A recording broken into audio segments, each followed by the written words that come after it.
Bonjour et bienvenue à cette édition de la Tribune TVHR. Aujourd'hui, on va en revenir sur le dépôt du rapport de la vérificatrice générale de la Ville de Saint-Jean-sur-Richelieu qu'on a reçu la semaine dernière. On va revenir avec des commentaires cette fois à l'intérieur même de la Ville de Saint-Jean. Je reçois la directrice générale adjointe de la Ville, Mme Élise Ménard, ainsi que le directeur du service des infrastructures et gestion des eaux de la Ville, M. Guillaume Grégoire. Bonjour. Bonjour. Bien, d'abord, la première question, c'est comment vous avez accueilli ce rapport déposé donc il y a quelques jours? Je vais commencer par vous, Mme Ménard. Bien, en fait, on travaille de façon continue avec la vérificatrice générale lors de ces audits. On mobilise les équipes. Donc, c'est un rapport d'une grande qualité. Il y a beaucoup d'informations, beaucoup de matériel, donc pour nous, pour des opportunités d'amélioration. Donc, on accueille le rapport dans la majorité, dans la totalité, en fait, de ces recommandations. Et on a une compréhension qui est augmentée des choses à prioriser. Donc, c'est comme ça qu'on le reçoit au niveau de la direction générale. Même chose pour vous, M. Grégoire, j'imagine? Oui, absolument. Ça s'inscrit aussi dans la démarche déjà lancée par la Ville en gestion des actifs. Donc, avec un bureau de projet qui a été créé en 2023 pour améliorer nos processus, mais aussi la création justement de la division de la gestion des actifs en 2024. Donc, on est lancé. Donc, on est content, justement. On accueille très favorablement les conclusions du rapport. Bon, on va regarder certains points de ce rapport-là. Ce qui a été retenu, c'est le fait que 80 des bâtiments, ou à peu près, sont vétustes à la Ville de Saint-Jean-sur-Richelieu. Peut-être confirmé. Et qu'est-ce qui est fait en amont pour améliorer la situation?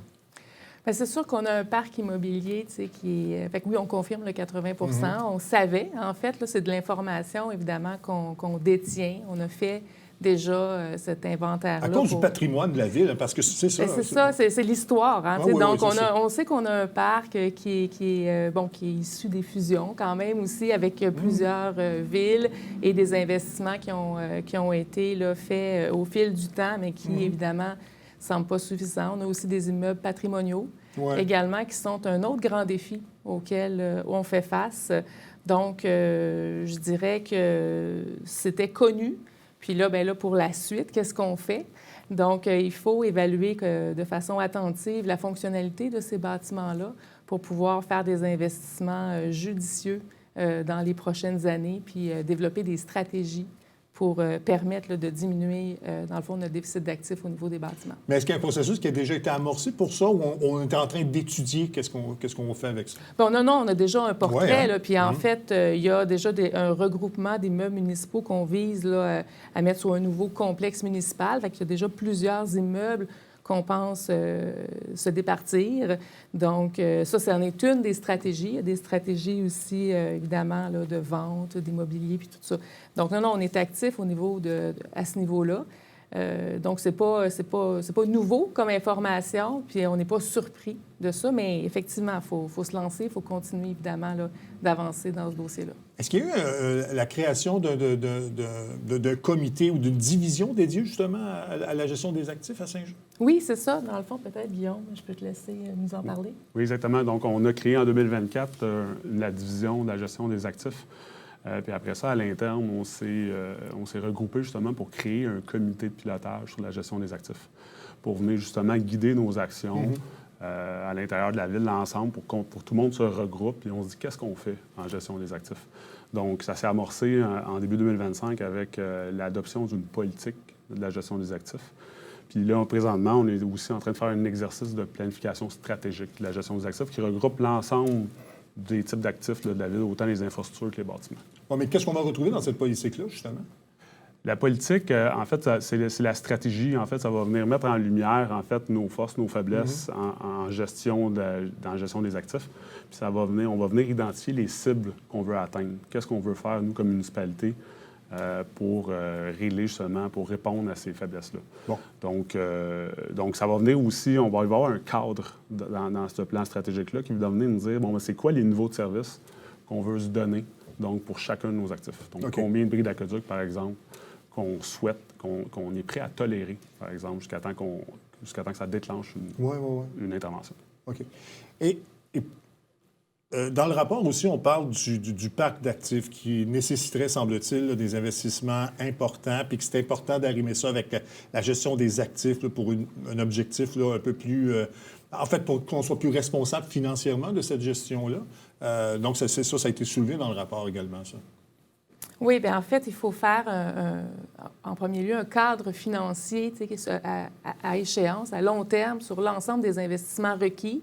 En fait, il faut savoir combien, si on veut mettre à niveau nos actifs, il faut savoir combien ça coûte. Bien, c'est ça. Il faut savoir combien ça coûte, mais on a aussi une conscience par rapport à la capacité de Exact. payer des citoyens. Exact.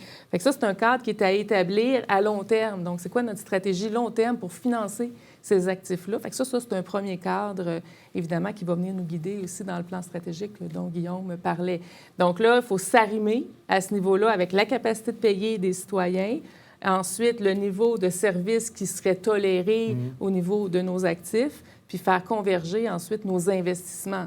Fait que, dans le fond, c'est ce jeu d'arrimage-là qu'il faut faire. On est en train de se structurer pour ça là, depuis 23, 24, donc de prendre cette maturité-là. On n'est pas bien différent, par ailleurs, des autres municipalités au Québec de notre envergure. Hein. Oui, tout à On fait. en entend parler de ces déficits d'actifs-là, puis des stratégies aussi à déployer. Fait que c'est cet arrimage-là actuellement là, qu'on doit faire, de bien s'assurer aussi que les données qui sont sur le terrain parviennent aux gens techniques, parviennent aux gestionnaires, parviennent au comité de pilotage aussi pour prendre des décisions éclairées avec les décideurs. Ouais. On en parlait en début d'entrevue, mais je pense que c'est important de le rappeler parce qu'on a beau vouloir mettre de l'argent là, pour restaurer nos bâtiments, pour les remettre à niveau, mais la difficulté, c'est qu'on a une ville de plus de 300 ans d'histoire, 375 ans d'histoire, je pense. Donc ça, ce ne sera pas facile non plus à déterminer. Et qu'est-ce qu'on doit faire pour justement mettre tout ça à niveau, là? Non, clairement, le parc immobilier est vieillissant, puis les stratégies ne sont pas... Si c'était simple, ce serait probablement déjà fait. Non, c'est ça. Ben non, c'est ça. Fait que là, c'est de tout arrimer ça ensemble avec les équipes d'ingénierie puis l'ensemble des départements, parce qu'il faut savoir que les actifs, bon, là, le service d'ingénierie est ici et soutient évidemment la division de gestion des actifs, mais des actifs dans la ville, la plupart des employés, d'abord, les entretiennent. Puis ensuite, il y a la conception. Donc, c'est vraiment une compétence qui est transversale. Là. Fait qu'il y a une notion de transversalité dans cette réflexion-là, je dirais. Donc, oui, la ville est vieillissante. On a un portrait là, fait par la vérificatrice générale qui vient nous aider, dans le fond, à se structurer puis à aider les décideurs à prendre les bonnes décisions. Mais sur les infrastructures vieillissantes, je ne sais pas, toi, si tu avais le même point de vue. Oui, bien absolument. On a des vieilles conduites. On a des conduites d'aqueduc de 150 ans, là, justement, dans la ville. Donc, mais c'est un défi parce qu'il y a aussi les changements climatiques. Il n'y a pas juste l'état de nos actifs, mais tout à fait. le défi des changements climatiques. Il y a les normes du ministère qui se resserrent. Donc, ça, il faut qu'on fasse conjuguer tous nos plans directeurs, venir soutenir le développement, puis regarder, qu'est-ce qu'on fait, c'est quoi le meilleur plan de match. C'est un peu ce que vient faire la gestion des actifs. Bon. Là, la question va s'adresser plus spécifiquement à vous, M. Grégoire. C'est qu'elle a aussi relevé un nombre élevé de rejets d'eau usée, semble-t-il trop fréquents selon elle. Là. Quelle est votre lecture de la situation à ce niveau-là? En fait, c'est pas nécessairement une surprise, là, le nombre de rejets, parce que c'est la ville qui les compile puis qui fournit l'information au ministère de l'Environnement sur les rejets. La quantité, le nombre de débordements qui a lieu, ça varie énormément en fonction des précipitations qui sont reçues dans l'année. Donc, ça varie d'une année à l'autre. On a peu de contrôle, surtout avec l'intensification des pluies liées au changement climatique. On a peu de contrôle. Oui, parce que les orages se sont de plus en plus intenses, je pense. Hein? Fait que la capacité d'absorption est peut-être plus difficile à ce moment-là. Hein? La capacité n'a pas changé. Non. Donc, on prévoit que d'ici 20 ans, là, une conduite actuellement, on diminue, avec les changements climatiques, on va diminuer à peu près de moitié sa capacité en lien avec les changements climatiques. Donc, c'est quand même un défi important. Donc, pour revenir au débordement, on a à peu près 20 du réseau qui est un réseau unitaire, donc qui a été conçu pour déborder. Donc, on a 92 km de conduite, donc ça ne changera pas nécessairement d'un matin. Donc, ce qu'on cherche, nous, on a un plan directeur puis un plan de gestion de débordement qu'on va réaliser, donc qui va venir nous dire, mais comment qu'on va atteindre une réduction des débordements. Oui, OK. Je pense que dans le travail que la Ville veut faire, c'est d'améliorer, vous me corrigez si je me trompe, le réseau de collecte là, près du Richelieu, là, sur la rive est notamment du Richelieu. Ça va prendre des investissements importants, je pense, qui sont prévus dans le plan quinquennal. Hein?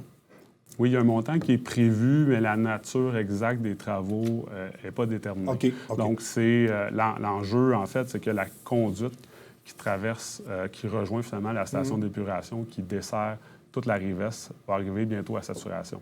Donc, on doit déployer un moyen pour finalement desservir, pour venir soutenir le développement sur le côté de la rive est. Bon. Donc, ça pourrait prendre la forme, je pense que le rapport l'a mentionné, là, ça pourrait prendre la forme d'une usine, ça pourrait prendre la forme d'un nouveau collecteur ou de bassin de rétention sanitaire sur la rive est.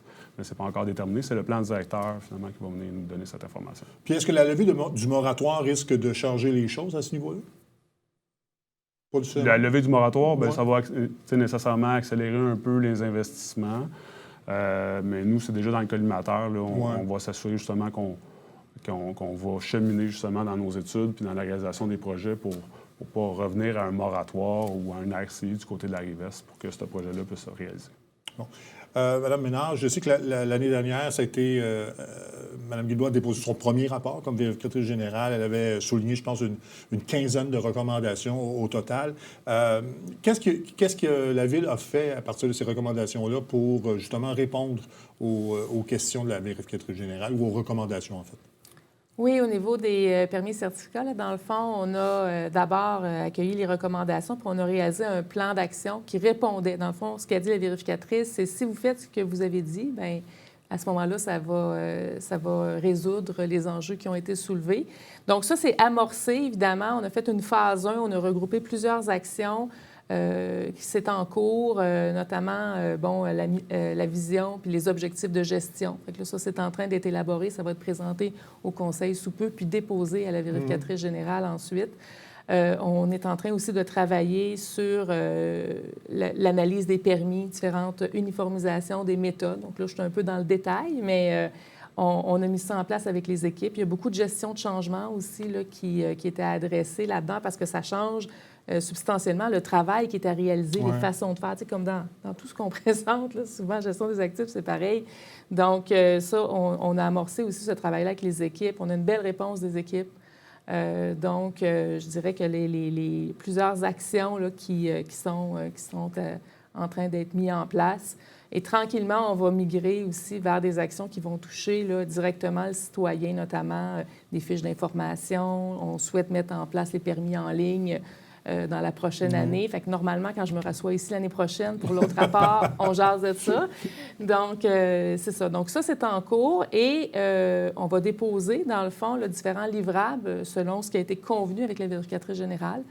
On lui dépose là, au courant de l'été. Elle va en évaluer, dans le fond, la qualité, la pertinence et normalement, il y aura un rapport de suivi là, qui sera fait là, par la suite. Donc, on suit le plan qu'on s'est établi, puis les équipes travaillent très fort à rejoindre là, ces objectifs-là. Parce que ce qu'il faut retenir en conclusion, c'est que la vérificatrice générale, Mme Guilbault nous l'a mentionné de toute façon la semaine dernière, elle y va de ses recommandations, mais elle a quand même de bons mots pour la Ville, alors qu'elle a mentionné que la Ville travaillait déjà en amont pour régler ces problèmes-là. Donc, c'est un constat quand même très positif parce qu'on peut voir des problèmes, mais s'il ne se fait rien, évidemment, il ne se fera rien. Mais dans ce cas-ci, on voit que, en tout cas, elle constate que la Ville a déjà fait du travail et va en faire encore pour remédier le mieux possible à ces situations-là. Exactement. Bien, merci beaucoup d'avoir accepté notre invitation. On en sait un peu plus là, sur ce qui va se passer là, pour la Ville au cours des prochains jours. Merci beaucoup. C'est un plaisir. Merci. On fait une pause et on revient tout de suite après. Bonjour, je m'appelle Megan. J'adore la natation, la gymnastique et la bicyclette. Parfois, je dois faire les choses différemment. C'est l'Association des amputés de guerre qui me donne les prothèses dont j'ai besoin pour faire mes activités préférées. Tout ça est possible grâce à la générosité du public. En donnant aux amputés de guerre, vous aidez les enfants amputés comme moi. Merci!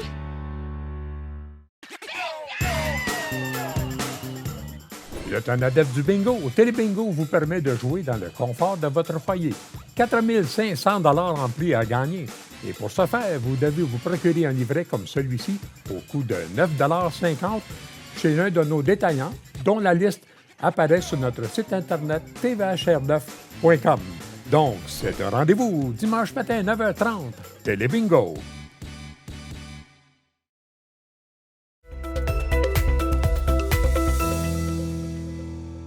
Mon prochain invité se présente comme candidat dans le district 11, c'est Normandie-Est-Saint-Luc pour l'équipe André Bouchard. Il s'agit de M. François Carrier-Tivierge. M. Carrier-Tivierge, bonjour et bienvenue à l'émission. Bonjour, merci de m'accueillir. Bien, bienvenue. Alors, d'abord, parlez-nous un peu de votre motivation. Vous vous présentez en politique municipale et avec l'équipe André Bouchard particulièrement. J'ai toujours été un gros mordu de politique. J'ai toujours accroché là-dessus, j'ai toujours lu, j'ai toujours vraiment été intéressé. Puis, j'arrive à un moment dans ma vie où j'ai accumulé trop pour pas redonner. La politique, ça m'a vraiment toujours passionné.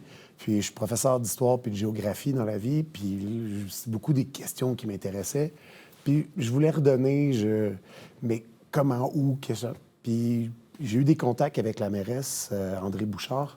Puis vraiment, ça m'a frappé tout de suite. La vision coordonnée, le type de projet, la façon de voir les choses, la façon de travailler. Vraiment, j'ai eu une espèce de bon clash, de bon feeling avec ça. Puis j'ai fait comme, OK, oui, ça me tente. Ça me tente vraiment de me lancer. Fait que c'est vraiment ce qui m'a amené vers la politique. Même si je suis un nouveau à Saint-Jean, ça fait pas très longtemps que je suis arrivé. J'ai vraiment un gros coup de cœur pour la ville. Je trouve que c'est une belle ville. Il y a des belles infrastructures. Il y a des trucs qui sont beaux. La rivière, c'est magnifique. Oh, ouais. Puis j'ai eu un coup de cœur pour le monde. Ça fait plusieurs années que je suis à Montréal ou en banlieue, puis je trouve ça froid. Je trouve que c'est un peu fermé. Le monde, il se parle pas. C'est juste des petits échanges comme ci par ça. Tandis qu'ici, le monde, je trouve que le monde est gentil. Oui, je peux vous le confirmer, effectivement. Donc, votre amour de la politique municipale, je pense que ça remonte quand même de plusieurs années, parce que, à moins que je me trompe, vous étiez, je pense, intéressé par la mairie de Saint-Amable, hein, à un moment donné? Effectivement, c'est quelque chose que j'ai regardé. Je viens de Saint-Amable, puis éventuellement, avec des contacts que j'avais regardé ça. Il y avait certains trucs qui me dérangeaient dans comment les choses étaient gérées. C'est un parti unique qui gérait ça depuis année après année. Il n'y a pas eu d'élection. J'avoue que c'est quelque chose que j'ai regardé, effectivement. Mais finalement, comme on a déménagé à Saint-Jean-sur-Richelieu, j'ai simplement pris la balle au bon. Puis... Donc, les dossiers communautaires, les dossiers sociaux proches des gens, donc c'est un peu dans votre ADN, si on veut, parce que c'est ce qui vous intéresse. Afin de préparer l'entrevue, je vous ai demandé de parler de quelques dossiers qui vous intéressent et ce que j'avais retenu, parce que vous l'avez mentionné, c'est que vous aimez penser hors de la boîte, des choses qu'on ne pense pas nécessairement. C'est votre cas, en tout cas, parce que le premier sujet dont on va parler, c'est un concept de ville-jardin. On sait que la Ville de Saint-Jean a obtenu une subvention récemment pour la plantation d'arbres, je pense. Effectivement, 2 millions de dollars pour planter des arbres. Donc, c'est là-dessus que vous êtes basé pour ce concept-là. Peut-être nous en parler un peu de ce que vous aimeriez faire avec ça. Effectivement, l'idée, c'est qu'il n'a jamais été mentionné quel type d'arbre on devait acheter avec ça. Puis l'idée, ça serait un peu le concept de ville-jardin ou ville nourricière, d'acheter des arbres fruitiers pour ça. Acheter des pommiers, des pruniers, acheter des poiriers, pouvoir en offrir certains à la population et aussi pouvoir travailler avec des organismes communautaires, travailler avec des RPA, travailler avec des écoles, travailler avec différents organismes communautaires. Tant qu'à avoir ces arbres-là gratuits, pourquoi pas faire de la nourriture avec qui pourrait servir à la communauté? Tout ça, évidemment, c'est dans un esprit de collaboration. Là. On voudrait être capable de collaborer avec ça. Planter un pin ou planter un poirier, il y en a des deux qui rapportent de la nourriture. Ouais, mais si on y allait d'un 50-50, ça serait déjà une grosse amélioration évidemment, ce ne sera pas que des arbres fruitiers. C'est sûr. C'est pas que des arbres fruitiers, mais si on était capable de prendre une partie de ça pour le faire, une partie de ça pour l'envoyer puis redonner un peu à la communauté, je pense que ça serait un gagnant-gagnant. Ouais. Vous êtes conscient aussi des problèmes de logement à Saint-Jean-sur-Richelieu, mais vous avez une proposition quand même dont on n'a pas parlé ici, c'est de baser la construction de logements sur les besoins des entreprises au niveau des travailleurs. Peut-être nous expliquer un peu votre pensée là-dessus. Effectivement, c'est une idée que j'ai eue il y a un petit bout de temps. On a un problème de pénurie de main-d'œuvre, puis on a un problème de pénurie de logement. Puis mon idée, c'était de pouvoir mélanger les deux. Donc, on pourrait construire du logement hors marché, un petit peu plus bas que le prix courant, mais qui permettrait d'attirer une clientèle cible. Puis quand je me suis promené dans mon secteur, j'ai vu avec l'hôpital, j'ai vu avec aussi la Maison des aînés, flambant neuve, qui est magnifique, qui a été ouvert. Puis il y a 44 d'inoccupation parce qu'on n'a pas la main-d'œuvre pour arriver à recruter du personnel pour remplir. C'est pas les clients qui manquent, c'est le personnel. Si on était capable de construire du logement hors marché pour des personnes avec des emplois qui sont vraiment dans des logements stratégiques, où est-ce que ça permet de développer, que ça permet de sortir de certains marasmes, bien, on pourrait être capable d'aller chercher ça. J'ai parlé à des infirmières dans mon entourage sur ce type de projet-là, puis il y en a plusieurs qui m'ont dit, oui, c'est le genre de choses qui m'auraient fait changer d'emploi, qui auraient été capable de m'attirer pour qu'on me recrute. Puis aussi, ça aurait attiré le fait qu'on associe un emploi hors marché à un emploi, ça aurait aussi assuré une certaine fidélité, un peu moins de roulement, des gens qui seraient restés là un peu plus longtemps pour pouvoir profiter de ça. Donc, on pourrait avoir une espèce de gagnant-gagnant, lutter contre la pénurie de logements et lutter contre la pénurie d'emploi en même temps. Est-ce que votre souhait, ce serait de construire ces logements-là près des lieux de travail? Effectivement, qui serait vraiment adapté à la réalité de ces personnes-là. Évidemment, ça serait un travail à faire en collaboration avec le fédéral et le provincial, parce que est-ce que la Ville pourrait financer tous ces travaux-là? Probablement pas. Mais si on était capable de travailler en collaboration avec eux autres, je pense qu'il y a vraiment une avenue qui serait originale pour être capable de régler plusieurs de nos problèmes. Fournir un logement qui serait agréable, adapté aux heures, adapté au transport, adapté à la réalité de ces gens-là, préposé aux bénéficiaires, infirmières, etc., dans les logements stratégiques, dans les endroits stratégiques où il nous manque de personnel. Je ne veux pas parler de façon péjorative, mais les emplois que vous parlez, c'est souvent des femmes monoparentales dans bien des cas. Donc, si on favorisait justement l'approche du logement et du travail pour ce genre de clientèle-là, bien, ça serait... On doublerait la satisfaction, dans le fond, parce que ces gens-là ont souvent un autre problème que le déplacement ou le travail en tant que tel. Effectivement. Puis on pourrait peut-être aller avec d'autres services, des garderies qui seraient adaptées à des horaires qui sont les leurs, etc. Il y aurait moyen de créer un milieu de vie qui serait agréable pour ces personnes-là, adapté. Une fois qu'ils seraient là, ça serait plus facile de recruter. Deux, une fois qu'ils sont là, peut-être pas envie de partir. Ouais. Est-ce qu'on a des exemples ailleurs au Québec de ce genre de... Pas tout à fait, non. C'est vraiment une idée novatrice que j'ai eue à force de réflexion, puis je me suis dit qu'on pourrait mélanger les deux. Donc, spécifiquement dans ce domaine-là, non, c'est pas quelque chose qui existe encore. Bon, il y a aussi, vous souhaitez aussi favoriser l'utilisation de la géothermie. Bon, expliquez-nous un peu à quoi ça consiste. On parle de chauffage géothermique. On fait passer des tuyaux dans le sol, puis c'est la chaleur naturelle du sol de la Terre qui envoie de la chaleur. Ce que ça permet de faire, c'est de chauffer les maisons. Ça va envoyer de l'air pulsé à 10 degrés Celsius à peu près dans la maison. Ce qui fait qu'au lieu de chauffer de moins 20 à 20, bien, tu chauffes de 10 à 20, ce qui fait énormément sauver d'électricité. Pour l'instant, avec les blocs patrimoniaux d'Hydro-Québec, c'est souvent ce qui fait hésiter parce que ça prend longtemps avant de les rentabiliser. Mais ce qu'on est capable de voir, c'est que le prix de l'électricité va augmenter. C'est inévitable. Ça ne peut pas rester comme c'est là. Et la géothermie, une fois qu'on l'a utilisée, on est capable de sauver énormément d'énergie. Ça ne produit pas de l'énergie, ça fait qu'on en gaspille moins, ça fait qu'on a besoin d'en moins en avoir. Puis ce que j'ai remarqué comme problème aussi qu'on a à Saint-Jean-sur-Richelieu, c'est qu'on a un problème de fourniture d'électricité. On a plusieurs projets industriels qui ont été refusés parce qu'on n'avait pas assez accès à de l'électricité. Ce qu'on appelle le bloc d'électricité qu'on entend parler à la télévision, un bloc, par contre, qu'on a accordé à Nordvolt, par exemple. Exactement. Comme on est sur le bout d'une ligne d'hydroélectricité, on commence à être la population qui augmente, on commence à être surchargé. Si on était capable de libérer une partie de cette électricité-là, ça permettrait d'aller chercher des nouveaux revenus dans le domaine industriel puis de pouvoir faire du développement plus intensif aussi ailleurs. Donc, ça serait du développement durable qui nous permettrait de produire de l'électricité, produire de l'énergie écologique et qui nous permettrait aussi de faire un développement industriel puis économique qui permettrait de vitaliser la région un peu. Donc, en favorisant la géothermie puis en faisant des mesures où est-ce qu'on pourrait faire des partages aussi de géothermie entre certains domaines pour partager le frais de l'installation, ça pourrait rendre ça beaucoup plus rentable puis à long terme, ça serait vraiment gagnant. Encore là, on pourrait commencer avec des nouveaux projets, par exemple, pour faciliter, en fait, amener plus d'entreprises ici puis après ça, l'élargir. Effectivement, le but, ça serait de commencer par les endroits où est-ce qu'on est en train de faire des nouveaux développements ou dans des endroits où on fait des rénovations majeures. Parce que déjà, avec la Ville, on creuse. ce qui coûte cher avec la géothermie, c'est de creuser. OK. Mais quand on refait des rues, quand on refait des projets, bien déjà, on a creusé. Ce qui fait que la majorité du frais a déjà été couvert par d'autres activités de la ville. En faisant de la géothermie, en profitant pour installer de la géothermie dans des endroits où on fait déjà des rénovations ou des nouveaux développements, bien, on vient vraiment réduire notre empreinte écologique et on permet le développement économique. Ouais. Vous en avez parlé au début de l'entrevue. Bon, vous êtes installé à Saint-Jean. Vous aimez beaucoup les gens qui habitent ici.